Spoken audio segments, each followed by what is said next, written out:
Elle will never forget the day my world crumbled. It started like any other. A mundane Tuesday filled with work emails, Jason's half-hearted attempts at homework, and the familiar hum of a coffee maker in the background. Nothing seemed off. Nothing warned me of the storm brewing in the distance. If I'd known, maybe I would have done something differently, though in hindsight, I doubt it. Some disasters are inevitable. I was sitting in the living room, scrolling through bills on my laptop, when the notification popped up. Your balance has fallen below the minimum threshold, it read. That was odd. The college fund had more than enough in it. 6 years of careful saving for Jason's future. Laura and I had both agreed it was untouchable. It wasn't a conversation we needed to revisit because we both knew how much it meant. Or so I thought. I logged into the account, expecting to see some sort of mistake. Maybe a glitch? Banks mess up all the time, right? But no, the truth hit me like a freight train. The account was empty. Not low balance empty, but $0, 0 cents, no transactions in sight. I stared at the screen, the numbers burning into my eyes, hoping, praying. It was a joke, but it wasn't. Laura. I called, my voice shaky. No response. Laura.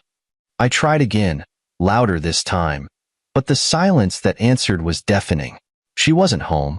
That's when the sinking realization crept in. Laura had been acting strange for weeks. A little distant. A little too dressed up for her errands. Brushing off questions about where she was going with vague excuses. I chalked it up to stress, life, whatever. Never once had I thought. I grabbed my phone and dialed her number. Straight to voicemail. I tried again. Same result. My heart was pounding now, every beat thudding in my chest like a drum. Jason wandered into the room, munching on an apple, oblivious to the chaos unraveling before him. "Where's Mom?" I asked, trying to sound calm for his sake. He shrugged, taking another bite. "She said she had to go somewhere." Somewhere. That word felt like a dagger twisting in my gut. My hands were shaking as I opened our joint credit card account. Maybe I didn't want to see what I already suspected, but I couldn't stop myself. And there it was, transaction after transaction. Flights, luxury hotels, high-end restaurants. My wife was halfway across the country, living it up on money meant for our son's future. I didn't want Jason to see me fall apart, but it was hard. My mind raced with questions. How could she do this? How could she take from our son? From the one person who had nothing to do with our issues? Sure, we'd been arguing lately. Sure, things hadn't been perfect. But this was unforgivable. Jason must have noticed the look on my face because he came over and put a hand on my shoulder. "Dad, it's fine," he said with a smile that was too calm, too knowing. I fixed everything. At the time, I thought he was just trying to make me feel better. Kids don't understand the weight of betrayal, the depth of loss. They see things in black and white, good guys and bad guys, problems and solutions. I wanted to believe his words were innocent. But even then, something about his tone felt off, like he knew more than he was letting on. I didn't have the energy to press him. My focus was on Laura. I tried calling again, but it was useless. It wasn't until later that night, when I checked the closet and saw her suitcase missing, that the truth hit me in full force. She wasn't coming back. She had emptied the account, packed her bags, and walked out on her family. On me. On Jason. The anger came in waves, each one more intense than the last. I wasn't just furious at her. I was furious at myself. How could I have missed the signs? How could I have let this happen under my nose?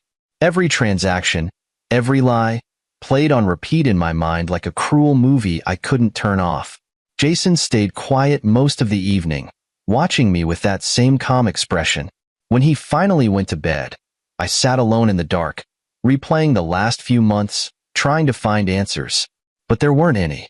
There was just a gaping hole where trust used to be, and a betrayal so deep it threatened to swallow me whole. I'd like to say I found some clarity that night, some resolve to move forward, but I didn't. All I found was the cold, bitter truth. The woman I loved had chosen herself over her family, and there was no coming back from that. What I didn't know, as I sat there drowning in my grief, was that Jason had already started working on a solution, one I couldn't have imagined in my wildest dreams. The days following Laura's betrayal were a blur. I was barely functional, running on autopilot, consumed by anger, confusion, and heartbreak. But Jason? Jason was unshaken. If anything, he was eerily composed for a 10-year-old whose mother had just abandoned him. He still went to school, still did his homework, still played with his Legos like nothing had changed. At first, I chalked it up to shock. Kids process trauma differently, right? But the truth was, Jason wasn't ignoring the situation. He was working on it. It started small. I'd catch him typing furiously on his tablet, his face scrunched up in concentration. He'd glance at me and quickly minimize the screen, brushing it off with a casual, "Just homework, Dad." I didn't think much of it at the time. After all, he'd always been a whiz with technology, coding, gaming, whatever. It was his thing.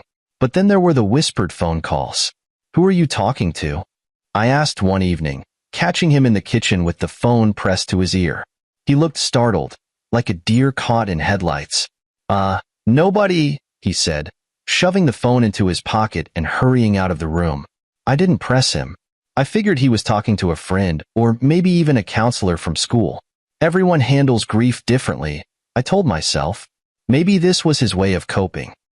Then there was the garage. Jason started spending hours in there, tinkering with tools and wires. I didn't pay much attention at first. I assumed he was working on one of his little engineering projects.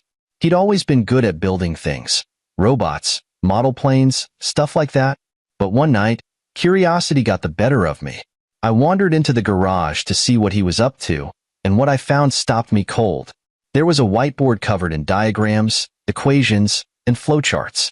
It looked like something out of a spy movie. Next to it was a laptop with lines of code scrolling across the screen. Jason was sitting at the workbench, soldering something that looked suspiciously like a listening device. When he saw me, he jumped up, trying to block the whiteboard with his small frame. "What's all this?" I asked, genuinely baffled. "Nothing, Dad. Just a project for school," he said, too quickly, too defensively. I raised an eyebrow. "A school project? Since when does 4th grade require surveillance equipment?" Jason's face turned red, and for a moment, I thought he might actually confess. But then he just shrugged and muttered, "You wouldn't get it," before packing up his tools and heading back inside. I stood there, staring at the whiteboard, my head spinning. Whatever Jason was working on, it wasn't for school, and it wasn't just a hobby. As the days went on, the strange behavior only escalated. Jason started asking oddly specific questions about Laura's finances. Did she have other accounts? Did I know her passwords? Did she ever talk about offshore investments? At first, I thought he was just being curious, but then I realized he was gathering information. "Why do you want to know all this?" I asked one evening. Jason shrugged, not looking up from his tablet. "No reason. Just wondering." "Jason," I said, my voice firm, "this isn't normal. If something's bothering you, you need to tell me." He finally looked up, his expression unreadable. "I told you, Dad. I'm fixing it. You'll see." That night, I couldn't sleep. Jason's words kept echoing in my mind. Fixing it? What could he possibly mean by that? I thought about confronting him, demanding answers, but something held me back. Maybe it was exhaustion, or maybe it was a small, irrational part of me that trusted him, trusted that he really did know what he was doing. The next morning, I found him in the kitchen, typing away on his laptop. He didn't even notice me standing there, watching him. His fingers flew across the keyboard with the kind of confidence that didn't belong to a 10-year-old. "Jason," I said softly, and he froze. "Yeah, Dad?" I wanted to ask him what he was doing, what he was planning, but the words caught in my throat. Instead, I just said, "Breakfast is ready," and walked away. Looking back, I should have pressed him harder. I should have demanded to know what he was up to. But part of me didn't want to know. Part of me was afraid of what I might find out. Over the next few days, Jason's behavior became more secretive. He stopped leaving his tablet unattended. He locked the garage whenever he was working. He even started covering the whiteboard with a sheet when he wasn't using it. And then, just as I was starting to convince myself that it was all harmless, Laura called. It was late afternoon when my phone rang. I was standing by the kitchen sink, staring blankly out the window, still trying to piece my life back together. Jason was in the living room, playing on his tablet, completely immersed as usual. I glanced at the caller ID and froze. Laura. My first instinct was to let it ring. Why should I answer? What could she possibly say to justify what she'd done? But curiosity got the better of me, and against my better judgment, I picked up. What do you want? My voice was cold, sharper than I intended, but I didn't care. Alex, she cried, her voice frantic and trembling. Oh my God, Alex, you have to help me. Help her? The audacity of her request made my blood boil. Help you? I spat. You emptied our son's college fund and ran off with your boyfriend. Why on earth would I help you? Alex, please, just listen to me, she begged, her voice cracking. Something's gone wrong. Everything's gone wrong. I leaned against the counter, gripping the edge to steady myself. What are you talking about? It's Damien, she said, almost sobbing now. He's gone. Just disappeared. All his accounts are frozen, and so are mine. I can't access anything, Alex. Nothing. And now the police are looking for me. Her words hit me like a slap, but it wasn't sympathy I felt. It was satisfaction. Cold, hard satisfaction. I wanted to ask her how it felt to be stranded, powerless, abandoned, the way she'd left Jason and me. But I stayed silent, letting her dig her own grave. Alex, please, she continued, her desperation growing. I don't know what's happening. I don't know who did this, but I need your help. I'm stuck in Miami with no money, no ID, nothing. Damien said he'd take care of everything, and now he's just gone. Sounds like a real stand-up guy, I said dryly, unable to resist the jab. She didn't even acknowledge it, too consumed by her panic. I swear, Alex, I didn't mean for any of this to happen. You just what, Laura? I snapped, my anger finally boiling over. You just stole from your own son? You just walked out on your family for some guy who clearly doesn't give a damn about you? Is that what you didn't mean to happen? There was a long pause on the other end, broken only by the sound of her shaky breathing. I made a mistake, she whispered. A mistake? I barked out a bitter laugh. You don't get to call this a mistake, Laura. You made a choice, a selfish, cruel choice, and now you're paying for it. Alex, please, she said again, her voice barely audible. I have nothing. I don't know what to do. I need you. I opened my mouth to reply, but before I could, Jason appeared in the doorway, holding his tablet. Who's on the phone? He asked, his tone casual, as if this were any other day. I covered the receiver and whispered, It's your mom. Jason's face darkened for a brief moment, but then that same calm, knowing smile spread across his lips. Put it on speaker, he said. Jason. Trust me, Dad. Put it on speaker. Something in his tone made me hesitate. This wasn't a request. It was a command. I didn't understand why, but I found myself obeying. I pressed the speaker button and set the phone down on the counter. Laura, I said, my voice hardening, you're on speaker now. Jason's here. There was a sharp intake of breath on her end. Jason, she said, her voice softening. Sweetheart, it's Mommy. Save it, Jason interrupted, his tone cold and emotionless. I don't want to hear it. Jason, please, she pleaded. I know I hurt you. I know I made a mistake, but… You didn't just make a mistake, he said, cutting her off again. You betrayed us. You stole my future. And now you're calling us because you want our help? That's pathetic. I stared at him, stunned. This wasn't the voice of a 10-year-old. This was the voice of someone older, someone wiser, someone darker. Jason, Laura whispered, her voice breaking. I'm your mother. I love you. I didn't mean… You don't love me, he said bluntly. If you did, you wouldn't have left. You wouldn't have stolen from me. You chose Damien over us, and now you're paying the price. I don't feel sorry for you. You deserve this. Jason, please, she sobbed. I'm begging you. Please help me. He smiled then, a chilling, confident smile that sent a shiver down my spine. Don't worry, Mom, he said. I already did. What? She asked, her voice laced with confusion. Let's just say, he replied, his tone almost gleeful, Damien won't be around to hurt anyone anymore. And neither will you. The line went dead. I stood there, staring at Jason, my mind racing. What did you do? I whispered. He looked up at me, his eyes calm, almost proud. I told you, Dad, he said. I fixed everything. When Jason uttered those words, I fixed everything. I didn't know whether to feel proud, horrified, or completely confused. My 10-year-old son, standing there with that unnerving calmness, had just silenced his panicking mother with a cryptic remark that left me more unsettled than ever. My mind raced with possibilities, each one more absurd than the last. What could he have done? He's just a kid, right? Jason, I said, trying to keep my voice steady. What do you mean? You fixed everything. What did you do? He shrugged casually, as if we were discussing his math homework. It's like I said, Dad. Mom and Damien can't hurt us anymore.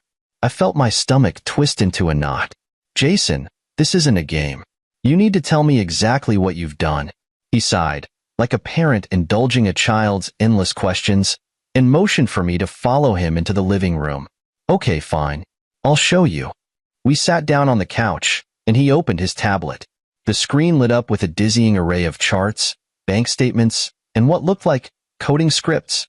My pulse quickened as he started explaining, his voice calm and methodical, as if he were presenting a science project.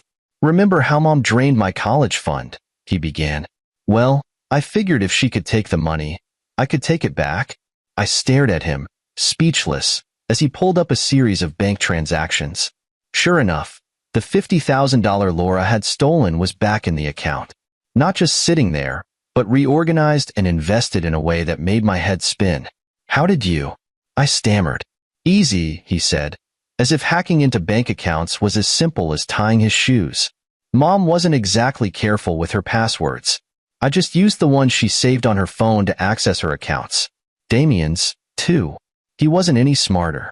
Once I was in, I transferred the money back to where it belongs. That's illegal, I said, though my voice lacked conviction. He shrugged again. So is stealing from your kid. I couldn't argue with that, but my unease deepened as he continued scrolling. The bank transfers were just the beginning. Jason had done more. Much more. Damien had a bunch of accounts in his name, Jason said, pointing to the screen. Turns out, he's been scamming people for years. Fake investments, shell companies, stuff like that. I reported everything to the authorities. Gave them all the evidence they need to lock him up for good. You reported him? I asked, my voice barely above a whisper. Yep. I even made sure the trail led back to Mom, too, he added, with a smirk that chilled me to the bone. She helped him spend the money, so technically, she's part of the scam. Now the police are watching her, too. Jason, do you understand what you've done? I said, my voice rising. This isn't just about getting the money back. You've put your mother in serious trouble. She put herself in trouble, he shot back, his tone sharper now. She chose Damien over us. She chose herself over us. Why should I feel sorry for her? I didn't know how to respond. He was right, of course. Laura had betrayed us in the worst possible way. But hearing those words come from my son, delivered with such icy detachment, made my chest ache. This wasn't just a 10-year-old taking a stand. This was something darker. And Damien? I asked, dreading the answer. What do you mean? He won't be around anymore? Jason grinned. Oh, don't worry. He's fine for now. He just doesn't have any money or anywhere to hide. The authorities froze all his accounts. By the time they find him, he'll be broke and in jail.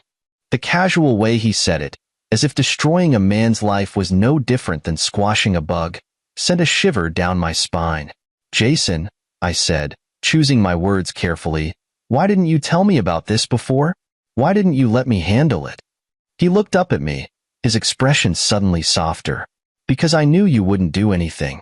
You just let her get away with it because you're too nice. Someone had to stop her, Dad. Someone had to protect us. I felt like the ground had shifted beneath me. My son, my sweet, brilliant boy, had taken it upon himself to not just fix our situation, but to exact revenge in a way I couldn't have dreamed of. I didn't know whether to be proud of his resourcefulness or terrified of what it meant. Jason, I said after a long pause, I'm not sure this is the right way to handle things. He tilted his head, his calm demeanor never wavering. Maybe not, but it worked. I leaned back on the couch, running a hand through my hair. I didn't know what to say, what to feel. My son had done what I couldn't, taken control of a hopeless situation and turned it on its head. But at what cost? Jason closed his tablet and looked at me with that same unnerving confidence. Don't worry, Dad, he said. Everything's going to be okay now. But as I sat there, staring at him, I couldn't shake the feeling that things were far from okay. I didn't sleep much after Jason's revelation. How could I? The sheer magnitude of what he'd done kept replaying in my mind, like a movie stuck on an endless loop. My son, a 10-year-old, had engineered a scheme so intricate, so devastating, that it left a grown man and woman completely ruined. And the worst part? He didn't seem to feel the slightest shred of guilt about it. I told myself I'd talk to him in the morning, but life had other plans. The phone rang again, Laura. My first instinct was to ignore it. After all, what could she possibly say that would change anything? But a small, masochistic part of me wanted to hear her squirm. So I answered. What? I barked, not bothering with pleasantries. Alex, please, she sobbed. I need your help. I'm begging you. The sound of her voice was almost unrecognizable. Gone was the confident, self-assured woman who had waltzed out of our lives without a second thought. In her place was someone desperate, broken. You've got some nerve calling me, I said coldly. Alex, listen to me, she said, her words tumbling out in a frantic rush. The police are after me. They froze all my accounts. Damien's gone, just vanished. I don't even know where he is. I'm stuck, Alex. I don't have any money. I don't have anywhere to go. And whose fault is that? I cut in, my voice rising. Alex, please, she cried. I know I messed up, okay? I know I hurt you and Jason, but I didn't deserve this. I don't deserve to be left with nothing. I let out a bitter laugh. You emptied our son's college fund, ran off with your boyfriend, and now you're crying because the consequences caught up to you? You do deserve this, Laura. Every last bit of it. There was silence on the other end, broken only by her shaky breathing. I didn't think it would get this bad, she whispered. You didn't think at all, I snapped. You were too busy living it up with Damien to care about what you left behind. Well, guess what, Laura? You made your bed. Now you get to lie in it. She started sobbing then, loud and uncontrollable. Alex, I'm begging you. Please, just help me get out of this mess. I don't have anyone else to turn to. I felt my jaw tighten. Anyone else to turn to? The sheer audacity of that statement made my blood boil. After everything she'd done, she had the gall to act like a victim, like I owed her anything. There's nothing I can do for you, I said flatly. Don't say that, she pleaded. You can talk to the police, tell them it was all Damien's fault. Because lying to cover for you worked out so well the first time, I said, cutting her off. No, Laura. I'm done cleaning up your messes. Alex, please, she shouted, her voice breaking. If not for me, then for Jason. Do it for him. That was the last straw. Don't you dare bring Jason into this, I said, my voice dangerously low. You don't get to play the concerned mother now, not after what you did to him. You made it perfectly clear where your priorities lie, and they weren't with your family. Alex, I'm sorry, she cried. I didn't mean for any of this to happen. I just wanted to be happy. Happy? I repeated, my voice dripping with disbelief. You think stealing from your son and running off with some loser was going to make you happy? Well, congratulations, Laura. You got what you wanted, and now you can deal with the consequences. There was another long silence, and for a moment, I thought she'd hung up. But then she spoke again, her voice small and broken. Is this really how it's going to be? She asked. You're just going to abandon me like this? The sheer irony of her words almost made me laugh. You abandoned us first, I said simply. And no, Laura, I'm not abandoning you. I'm just letting you deal with the mess you created. Goodbye. I hung up before she could say another word. When I turned around, Jason was standing in the doorway, watching me with that same calm, calculating expression. "You didn't let her off the hook, did you?" he asked. "No," I said, my voice heavy with exhaustion. "I didn't." He nodded, as if that was the only acceptable answer. "Good. She doesn't deserve our help." I wanted to tell him that it wasn't that simple, that no matter how much I hated Laura for what she'd done, a part of me still struggled with the idea of leaving her to fend for herself. But looking at Jason, at the steely resolve in his eyes, I knew he wouldn't understand. Or maybe he would, and that scared me even more. "Jason," I said carefully, "what you did, what you're doing, it's not normal. This isn't how a 10-year-old is supposed to think."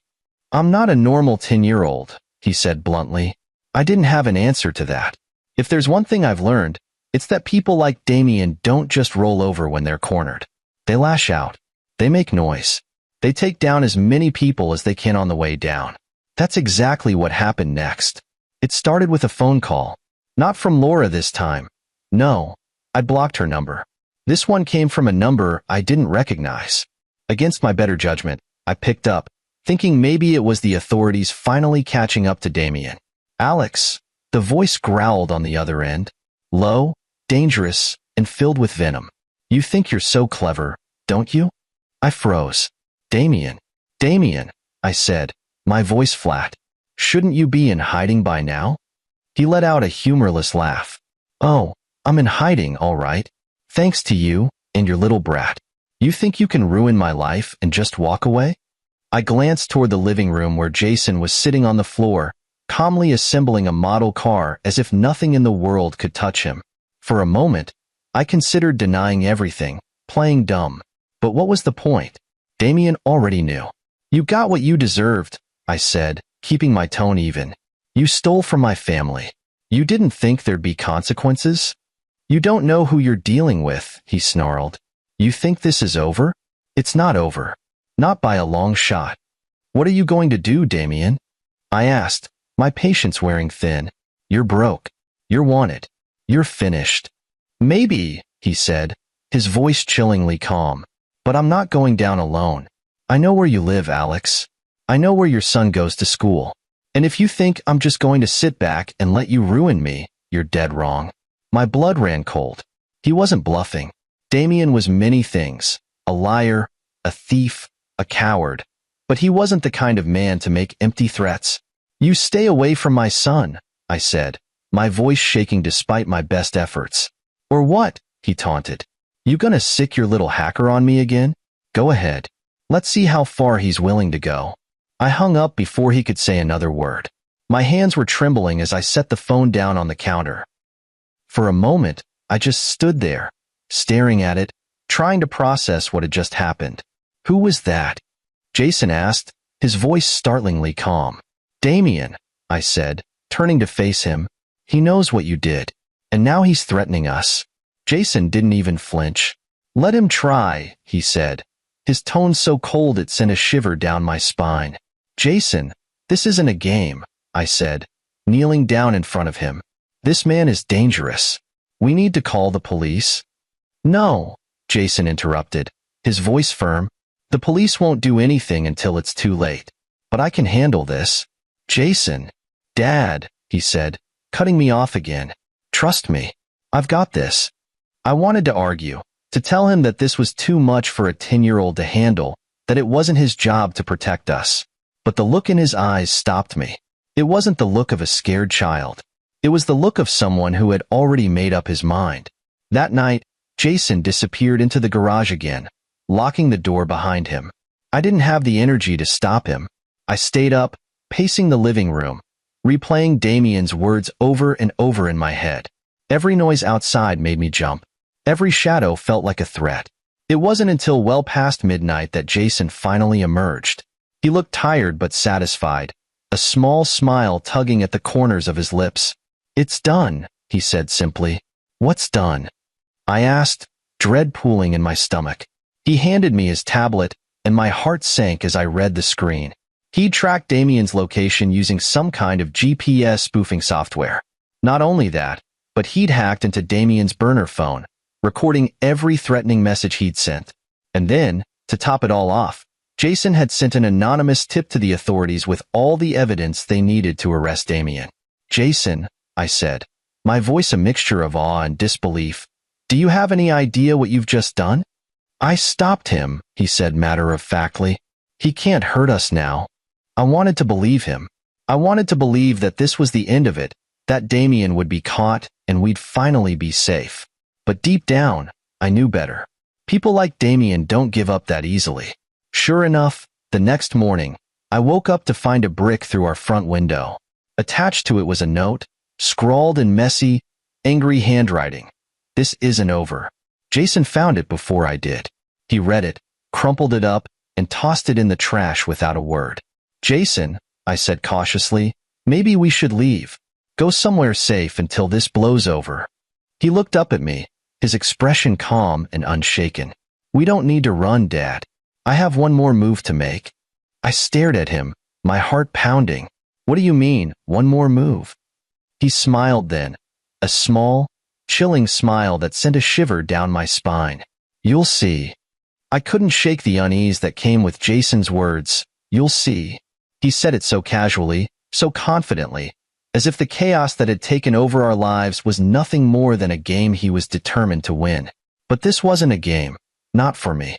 Not when I'd spent the night cleaning up shattered glass and taping cardboard over the broken window, wondering if Damien would show up next with something worse than a brick. The next 2 days passed in tense silence. Jason went about his routine as though nothing had happened, but I could feel the gears turning in his mind. I didn't dare ask what he was planning. Part of me didn't want to know. I figured if I stayed out of it, maybe, just maybe, I could pretend my 10-year-old wasn't masterminding a battle against a grown criminal. Then it happened. It was late in the afternoon when the doorbell rang. My stomach sank. No one had come by in days, not since the brick, and I wasn't expecting anyone. Jason glanced up from his tablet, his face unreadable. "Don't answer it," I said instinctively, my voice low. Jason didn't reply. He just stood up, walked to the door, and peered through the peephole. Then, without hesitation, he unlocked it and swung it open. Standing there, larger than life and twice as angry, was Damien. His face was a twisted mask of fury, his eyes bloodshot and wild. He was a shadow of the smug, confident man I'd seen in old photos with Laura. This Damien looked desperate and dangerous. "Where is he?" Damien growled, stepping into the doorway without invitation. I moved to block his path, my heart pounding. "You need to leave," I said, trying to keep my voice steady. Damien sneered. "Oh, I'm not going anywhere. Not until your little brat explains how he ruined my life." Jason, to my horror, stepped forward. He was calm, almost bored, as he crossed his arms and stared up at Damien. "You did that all by yourself," Jason said evenly. Damien's jaw clenched. "Listen, you little—" "You're broke," Jason interrupted, his tone sharp and cutting. "You're wanted in 3 states. And now you're here, threatening me and my dad. Smart move." I reached for Jason, intending to pull him back, but he shook off my hand. "Jason, stop," I hissed. But Jason didn't stop. He stepped closer to Damien, his voice steady and cold. "You shouldn't have come here. You're just making things worse for yourself." Damien let out a bark of laughter. "Worse? Kid, I've got nothing left to lose." "That's where you're wrong," Jason said, his lips curling into a small, chilling smile. Before I could process what was happening, Jason reached into his pocket and pulled out a small device, something I didn't recognize. He pressed a button, and suddenly, Damien's phone buzzed in his pocket. Damien frowned, pulling it out to see a series of files popping up on the screen. "What the hell is this?" Damien demanded. "Proof," Jason said simply. Damien's eyes flicked over the screen, his expression shifting from confusion to alarm. "You little—" "Proof that you're a threat," Jason continued, cutting him off. "Every message you've sent, every call you've made, every threat, you've left a trail. And now the authorities have it." Damien's face turned red. "You're bluffing." Jason tilted his head. "Am I?" In that moment, I realized what Jason had done. He hadn't just been gathering evidence. He'd been preparing a trap. Damien's phone wasn't just buzzing with files. It was streaming a live feed straight to local law enforcement. Jason had turned Damien's own threats into his downfall. Damien lunged forward, his face contorted with rage, but before he could take another step, the sound of sirens filled the air.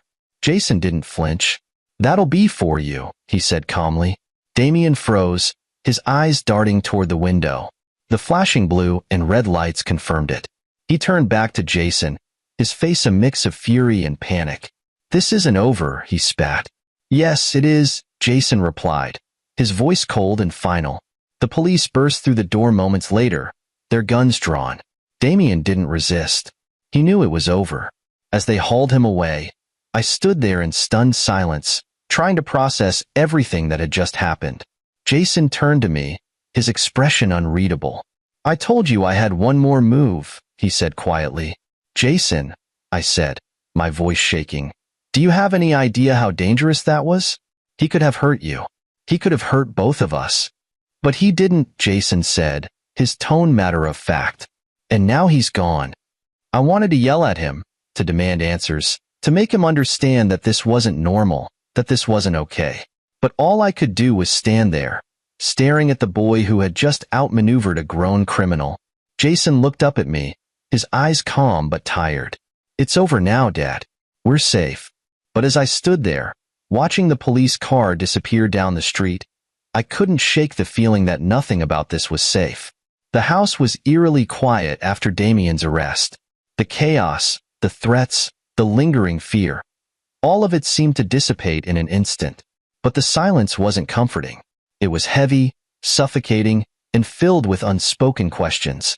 Questions I wasn't sure I wanted answers to. I thought that was the end of it. Damien was out of our lives. Jason had gone back to his usual routine, and I could finally focus on rebuilding what little was left of our family. But then, Laura called. Again. I recognized the number immediately. I'd blocked her main line, but she must have found another way to contact me. I considered ignoring it. What more could she possibly say? But curiosity won out. I needed to hear it for myself. "What now, Laura?" I said, my tone colder than ice. Her voice was barely recognizable, weak and hoarse, like someone who hadn't slept in days. "Alex," she began, but her words faltered. "I don't have time for your sob stories," I snapped. "If you're calling to beg for money or forgiveness, you're wasting your breath." "I don't want your money," she said quietly. I don't know what I want." That caught me off guard.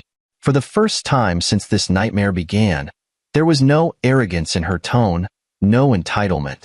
Just raw, unfiltered defeat. "Then why are you calling?" I demanded. "I'm in trouble, Alex," she admitted. "Real trouble." "You don't say," I replied sarcastically. She ignored my jab. "The police, they're investigating me. They think I was part of Damien's scams." "Weren't you?" I asked, letting the accusation hang in the air. She hesitated.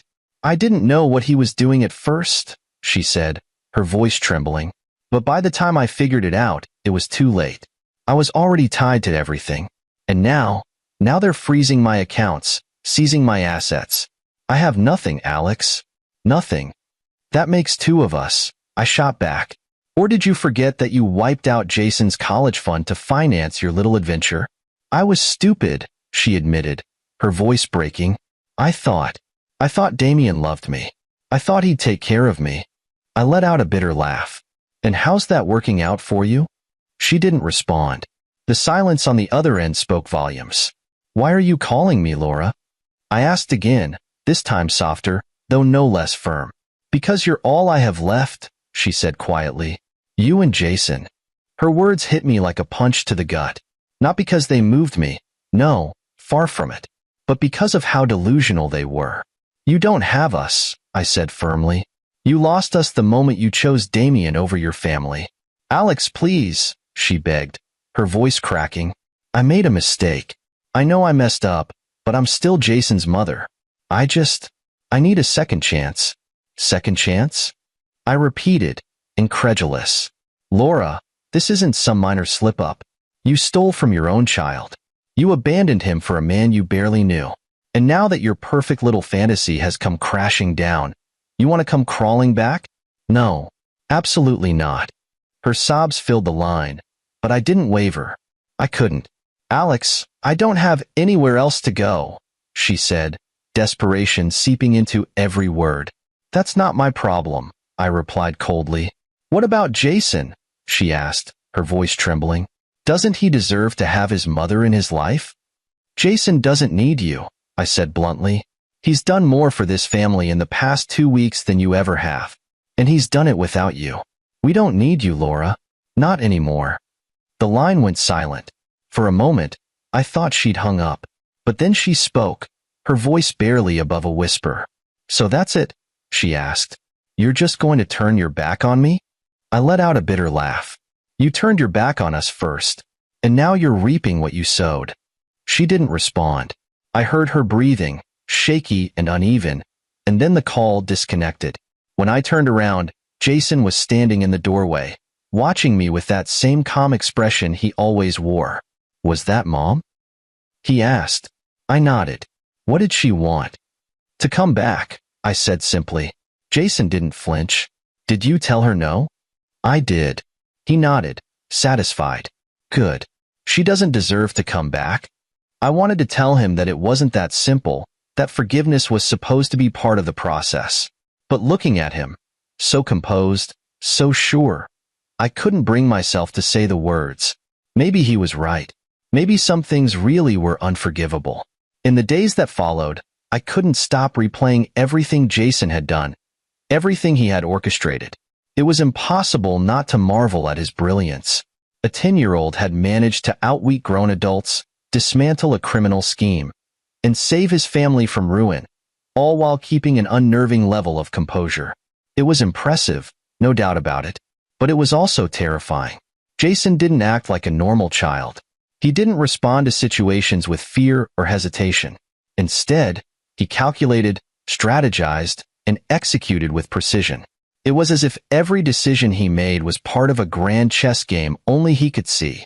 And while I couldn't deny the effectiveness of his actions, I couldn't ignore the coldness behind them. One evening, as I sat on the couch staring at the cardboard over the window, Jason came into the room.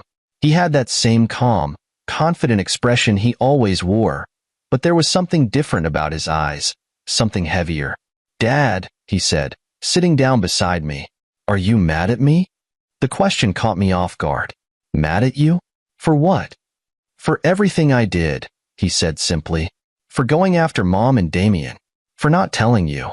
I sighed, running a hand through my hair. How could I even begin to answer that? "Jason," I started carefully, "what you did. It's not something a 10-year-old should ever have to do. It's not something anyone should have to do." "But I did it," he said, his tone unflinching. "And it worked." "It did," I admitted. "But it's not just about whether it worked. It's about what it means." He frowned. "What do you mean?" I hesitated, searching for the right words. "Jason, the way you handled things, it wasn't normal. It wasn't healthy. You shouldn't have to think like that, to act like that. You're just a kid." His expression didn't change. "I did what needed to be done. If I hadn't, who would have stopped them?" I wanted to argue, to tell him it wasn't his responsibility, that I should have been the one to handle it. But deep down, I knew he was right. I had been paralyzed by anger and grief, too caught up in my own pain to act. Jason had stepped in because I hadn't, and that realization cut deeper than anything else. "You're smart, Jason," I said after a long pause. "Smarter than I'll ever be. But you're also my son, and it's my job to protect you, not the other way around." He looked at me then, his eyes searching mine. "But what if you can't?" he asked softly. "What if it's up to me?" I didn't have an answer. How could I, when the evidence was staring me in the face? Jason had protected us. He had saved us. But at what cost? In the weeks that followed, life slowly began to return to normal, or at least, as normal as it could be. Damien was behind bars, and Laura had gone silent, likely too caught up in her own legal troubles to bother us anymore. The house was quiet, peaceful even, but that peace felt fragile, like a thin sheet of glass ready to shatter at the slightest touch. One afternoon, I found Jason in the garage, tinkering with a new project. It was a drone, sleek and meticulously built, with wires and circuits laid out in perfect order. He looked up when I entered, offering a small smile. "Hey, Dad," he said. "What's up?" I leaned against the doorway, watching him work. "You're always building something, aren't you?" He shrugged. "I like it. It keeps my mind busy." "That's a good thing," I said carefully. "But Jason, you don't always have to be fixing things. Sometimes, it's okay to let things just be." He didn't respond right away. Instead, he focused on soldering a tiny wire, his hands steady and precise. When he finally spoke, his voice was quiet. "I don't know how to do that." "What do you mean?" He set down the soldering iron and looked at me, his expression serious. "I don't know how to just let things be. If something's broken, I have to fix it. If there's a problem, I have to solve it. It's just how I think." I wanted to tell him that he didn't have to carry that burden, that it wasn't his responsibility to fix everything. But I knew better. Jason wasn't like other kids. He saw the world differently, and no amount of reassurance from me would change that. "You've got a gift, Jason," I said finally, "but it's also a responsibility. You're going to have to decide how to use it and who to trust with it." He nodded, his eyes thoughtful. "I know." I watched him for a moment longer, my chest tight with a mixture of pride and worry. Jason was brilliant, no question about it. But brilliance could be a double-edged sword. It could build or destroy, heal or hurt. And I could only hope that, as he grew, he would choose to build. That night, as I lay in bed, I thought about Laura's final words to me. "You raised a son who doesn't just survive, he conquers. But be careful, Alex. One day, his heart might be too cold to save." I didn't want to believe her, but the thought lingered. Jason was more than just a survivor. He was a force to be reckoned with. And while I was proud of him, I couldn't shake the fear that his brilliance, unchecked, might one day lead him down a path I couldn't follow. For now, though, we had peace. And I was determined to protect it, for both our sakes.